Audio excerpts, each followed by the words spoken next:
using chokeholds, and in this case, other officers could have been at risk of charges if they didn't say something. I think this is a very, very positive step in the right direction. Greeley police officer Kenneth Amick now formally charged with second-degree assault by the Weld County District Attorney's Office. This officer is presumed innocent unless and until a jury concludes otherwise. The Greeley Police Department says fellow officers reported Amick used excessive force while arresting 36-year-old Matthew Wilson, who had a warrant out for his arrest. Police say Amick had Wilson in handcuffs when he began to complain, and that's when Amick placed him in a chokehold, and another officer intervened. The Greeley Police Department is a frequent flyer in my law firm's radar. As police led Wilson out of the building, Wilson grabbed Amick's wrist. Police say Amick then struck Wilson with his knee.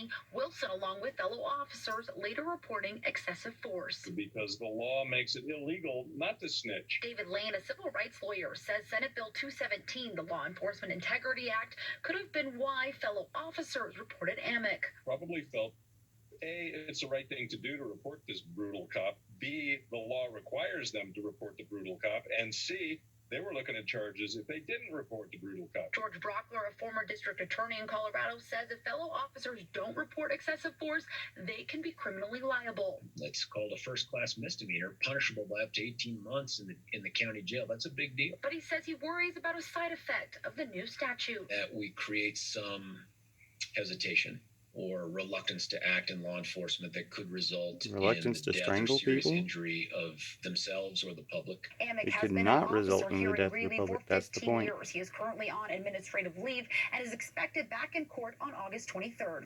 In Greeley, Courtney Fromm, Fox 31. Courtney, thank you very much. Coming up all new at 9:30, we're heading inside the Jeff Comm 911 Center, discussing the calls for help from Old Town Arvada last week and the impact responding to situations like that has on those who answer the call. Plus, the infrastructure battle heating up in Washington. We're on it with why the bipartisan deal is now under fire. Next.